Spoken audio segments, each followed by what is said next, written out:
आज आपके साथ में आइए सबकी जीएस2 की पावर पेजेस और मेंस 2026 जीएस2 का जो पेपर है उसको मैं एक साथ मैच करने का काम करूंगा। और अगर आप जीएस2 यूपीएससी के मेंस के जीएस2 से थोड़ा सा भी अगर आप डरते हो तो ये वीडियो आपके लिए ही है। नंबर आपकी नॉलेज से नहीं निकलते, नंबर आपके आंसर के स्ट्रक्चर से निकलते हैं। काम आप अच्छा करो और आप उस काम को बोलो, दुनिया तक पहुंचाओ तो दुनिया आपके काम को रिकॉग्नाइज करती है। और आइए सब आपके सामने यही करने जा रहा है। रट्टा मारने वाला जो बच्चा है वो यहां पर मारा जाता है, बैलेंस और स्ट्रक्चर को फॉलो करने वाला बच्चा जो है वो यहां पर जीत सकता है।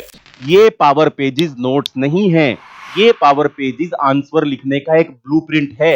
हर पेज का यहां पर आपको एक फिक्स्ड स्केलेटन देखने को मिलेगा जो सीधा आपकी इन चारों प्रॉब्लम्स के ऊपर वार करने का काम करेगा। ठीक है, यहां पर आपको इंट्रोडक्शन मिलेगा, यहां पर आपको कीवर्ड्स मिलेंगे, यहां पर आपको रिपोर्ट्स मिलेंगी, कमेटीज मिलेंगी, बेस्ट प्रैक्टिसेस मिलेंगी, माइक्रो डायग्राम्स मिलेंगे, आपको फॉर्मूला मिलेगा। फॉर्मूला एक विजुअल इक्वेशन जो आपकी पूरी की पूरी कह लो कि आपके 4-5 आर्गुमेंट को एक ही लाइन में पकड़ने का, एक ही लाइन में आपको समझाने का, एक ही लाइन में एग्जामिनर को समझाने में आपकी मदद करता है। हेलो बच्चों, कैसे हो आप सब? तो बच्चों, आज की इस वीडियो में हम कुछ अलग करने वाले हैं। आज कोई लेक्चर नहीं मिलेगा तुम्हें, ना ही कोई लंबी चौड़ी बात मैं तुमसे करूंगा। एक सीधा सा ईमानदार सा एनालिसिस मैं आपके साथ करूंगा। और अगर आप जीएस2 यूपीएससी के मेंस के जीएस2 से थोड़ा सा भी अगर आप डरते हो तो ये वीडियो आपके लिए ही है।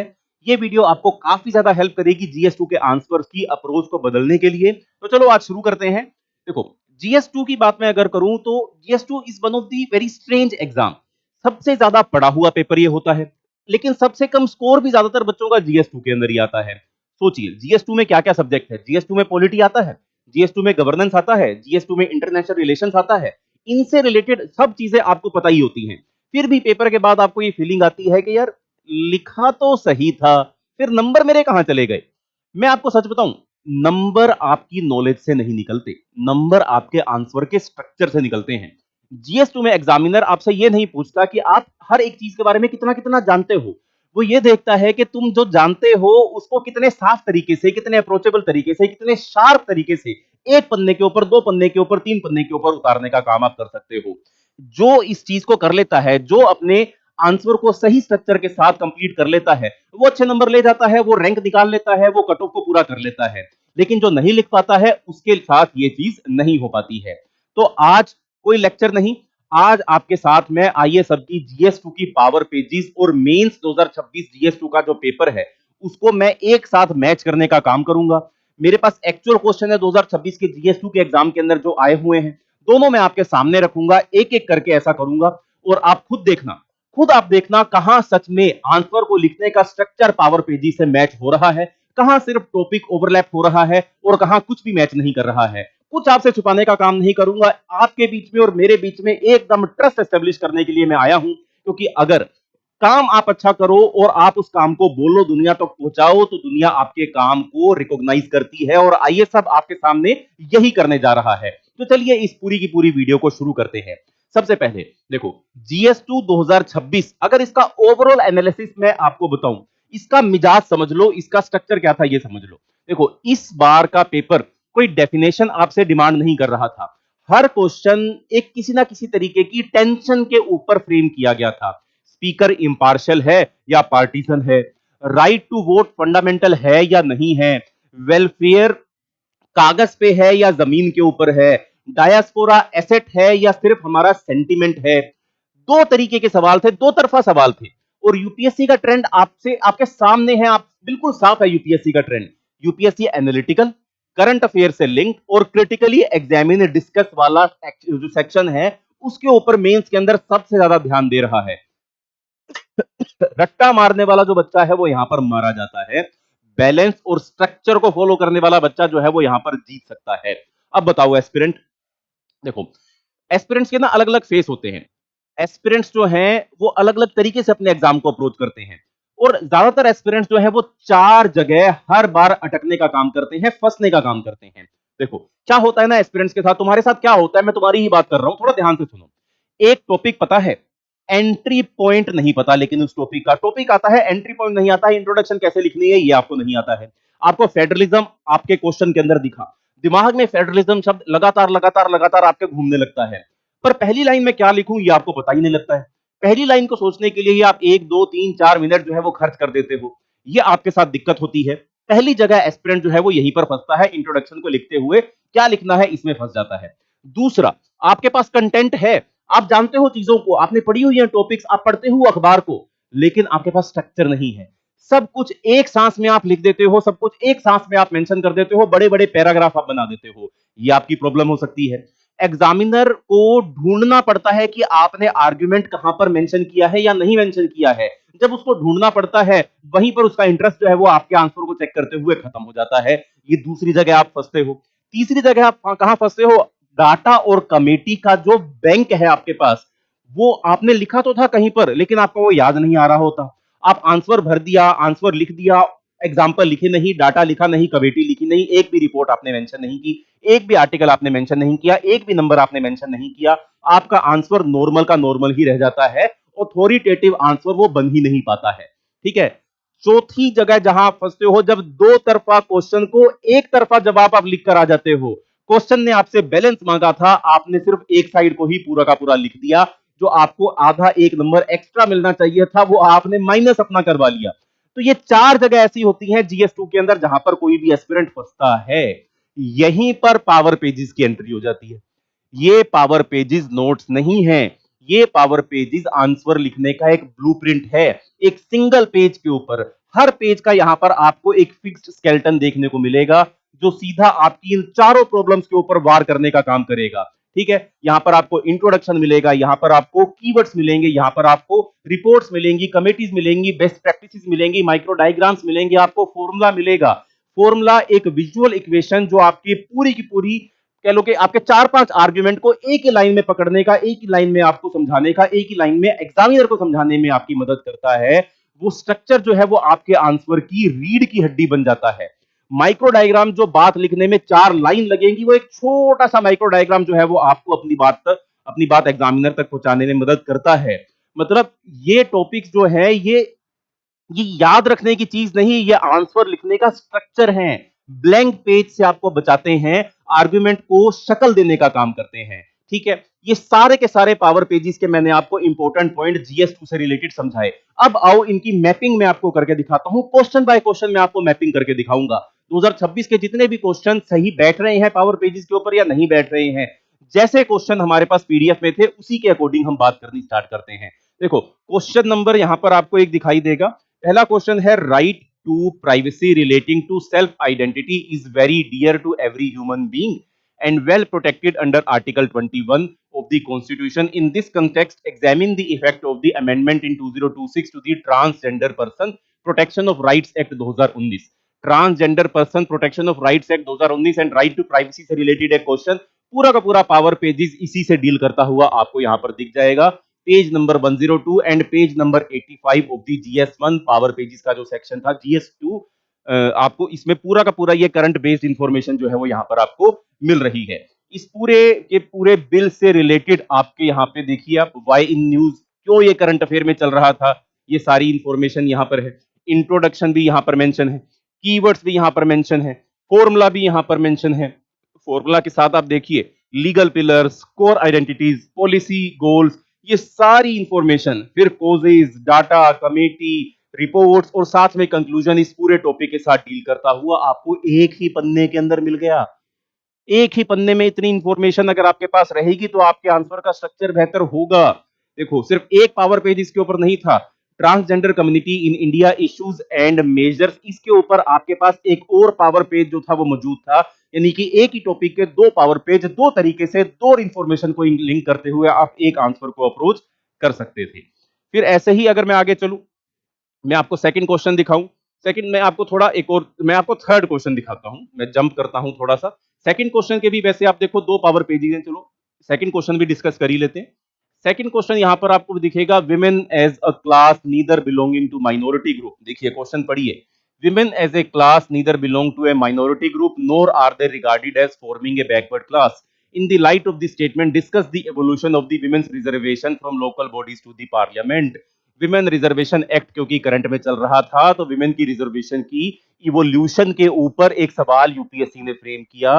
विमेन रिजर्वेशन एक्ट की सारी इंफॉर्मेशन पावर पेज में आपको मिल रही है। पावर पेज 99, पावर पेज 87, ये पूरा का पूरा टॉपिक इससे डील करता हुआ आपको दिखेगा। इसका भी कि ये चीज करंट में क्यों है, न्यूज में क्यों है, इंट्रोडक्शन, फिर इसके कीवर्ड, फिर इस पूरी इंफॉर्मेशन की यहाँ पर आप फॉर्मूलाज देखें, जैसे कि यहाँ पर परसेंटेज ऑफ पार्लियामेंट्री, अगर हम बात करें global, only 26% of the members are female in India, 14% of the members in parliament are female. तो ये पूरी की पूरी डाटाबेस इंफॉर्मेशन, फिर स्ट्रक्चरल डेमोग्राफिक इम्बैलेंस, ये सारा फॉर्मूला इसी टॉपिक के साथ डील करता है। यहाँ पर भी आप डायग्राम देखिए, अवेयरनेस, पार्टिसिपेशन, एक्शन, यहाँ पर सिविल सोसाइटी का रोल और कैसे इसके थ्रू विमेन एम्पावरमेंट हो सकती है, इस पूरे क्वेश्चन से डील करता हुआ एक और माइक्रो डायग्राम यहाँ पर आपको देखने को मिलेगा। ऐसे ही अगर मैं आगे चलूं, क्वेश्चन नंबर 3 पर अगर मैं आऊं, देखो क्वेश्चन नंबर 3 जो है वो आई थिंक लोकसभा के स्पीकर के ऊपर क्वेश्चन था। जी हाँ, बिल्कुल। Examine whether the constitutional office of the Lok Sabha Speaker has become vulnerable to the partisan politics under the current anti-defection regime. What institutional changes are required to ensure the neutrality of the Lok Sabha Speaker in managing a polarized house? Page number 20 GS2, इसमें speaker of the Lok Sabha एक specific power page आपको देखने को मिलेगा। Question की demand क्या है? Speaker of the Lok Sabha जो है वो एंटी डिफेक्शन के दौर में पार्टीजन पॉलिटिक्स के लिए वल्नरेबल हो गया है। न्यूट्रलिटी के लिए इंस्टीट्यूशनल चेंजेस चाहिए या नहीं चाहिए, ये आपसे पूछा हुआ है। ये डेप्थ देखो, इस पूरे के पूरे टॉपिक को अगर आप लिखना चाहो तो यहाँ पर आप देखो, आर्टिकल 93 से ये पूरी इंट्रोडक्शन जो है वो हमने यहाँ पर बिल्ड करी। आर्टिकल 93 के साथ अगर आप इस क्वेश्चन की इंट्रोडक्शन लिखते तो आपकी इंट्रोडक्शन बेहतर लगती। गार्जियन ऑफ पार्लियामेंट्री डिग्निटी, अगर यहां पर आप कीवर्ड्स देखोगे तो guardian of the house, guardian of the parliament, guardian of the parliamentary dignity, political tool से मॉरल कंपस तक, impartial architect, parliamentary democracy, custodian of the constitutional morality, ये सारे के सारे इंपॉर्टेंट कीवर्ड जो है वो इसी के साथ जुड़ते हैं। एक ही लाइन में पूरे के पूरे आंसर की टोन इन कीवर्ड्स की मदद से आप सेट कर सकते हो। फॉर्मूला भी यहां पर आपको मिलेगा, जैसे आप देखोगे फॉर्मूला भी यहां पर आपको मिलेगा इस पूरे टॉपिक के साथ डील करता हुआ। एक बहुत ही इंपॉर्टेंट 3I फॉर्मूला जिसको हम बोलते हैं, impartiality, integrity and institutionality plus facilitator of the democratic debates is equal to speaker as the constitutional mediator. और फिर यहां पर एक data, bills discussed in Lok Sabha, private member bills discussed in Lok Sabha are only 2%। ये भी आपकी स्पीकर की जो पावर्स हैं, स्पीकर की जो इंपॉर्टेंस है उसके साथ जुड़ा हुआ डाटा है। ये सारी इंफॉर्मेशन आंसर में तो मैं कहूंगा कि एज इट इज तो आप नहीं यूज कर पाओगे, लेकिन अगर आप इस तरीके से अपनी तैयारी को संगठित करोगे, स्ट्रक्चर अपनी तैयारी को देने का काम करोगे, तो आपके आंसर क्यों बेहतर नहीं होंगे? आपके आंसर बेहतर होंगे, बस आपको सही तरीके से सही मटेरियल को फॉलो करने की जरूरत है, सही डायरेक्शन में अपनी तैयारी को आगे बढ़ाने की जरूरत है। अब यहां पर ये क्वेश्चन देखिए, ये राइट टू वोट एक फंडामेंटल राइट है या नहीं है, और इलेक्शन कमीशन के ऊपर एक पूरा का पूरा क्वेश्चन जो है वो फ्रेम हुआ। तो chief election commission and other election commissioner, page number 30 GS2, उसके ऊपर आपको पावर पेजेस के अंदर सारी की सारी इंफॉर्मेशन मिल जाएगी। इलेक्शन कमीशन ऑफ इंडिया का इलेक्टोरल रोल्स रिवीजन में पोजीशन, सिटीजन एग्जामिन करने में क्या हो सकती है, ये सारा इंफॉर्मेशन आपको यहां पर मिलेगा। ठीक है, यहां पर आप अलग अलग कमेटीज को मेंशन कर सकते हो। लो कमीशन 255 की रिपोर्ट जो है उसका रेफरेंस यहां पर मेंशन होगा। इलेक्शन कमीशन ऑफ इंडिया के कॉन्स्टिट्यूशनल प्रोटेक्शन के ऊपर इंफॉर्मेशन यहां पर मिल जाएगी। जस्टिस तारकुंडे कमेटी के इलेक्टोरल रिफॉर्म्स की कमेटी का रेफरेंस यहां पर आपको मिल जाएगा। यहां पर अगर आप माइक्रो डायग्राम देखोगे इस क्वेश्चन के साथ जुड़ा हुआ, तो ये माइक्रो डायग्राम भी आपको बड़ा ब्यूटीफुली चीफ इलेक्शन कमीशन की जो अपॉइंटमेंट होती है उससे रिलेटेड जो चेंजेस 2023 के अंदर कानून बदलकर, कॉन्स्टिट्यूशन बदलकर किए गए थे, उसका भी एक ब्यूटीफुल माइक्रो डायग्राम यहां पर आपको देखने को मिल जाता है। इसका मतलब अपने आंसर को स्टैटिक के साथ करंट बेस लिखने के लिए जो इंफॉर्मेशन चाहिए वो एक ही पन्ने के अंदर आपके पास मौजूद है। चलो इससे और आगे बढ़ता हूं मैं, इससे और आगे बढ़ता हूं, कुछ क्वेश्चंस और मैं आपको दिखाता हूं। ये क्वेश्चन है, जैसे देखो यहां पर question number 5, do constitutional bodies like the National Commission for Scheduled Caste and the National Commission for Scheduled Tribes possess adequate enforcement power to secure substantive social equality? Just suggest measures to enhance their institutional effectiveness. अब अगर आप page number 16 पर जाओगे, page number 29 पर जाओगे GS2 के, तो आपको दो पेजेस मिलेंगे, दो पावर पेजेस मिलेंगे जो इस टॉपिक के साथ डील करते हैं। पहला है national commission for schedule caste, इससे रिलेटेड, और इससे ही जुड़ा हुआ एक और पावर पेज भी आपको देखने को मिलेगा।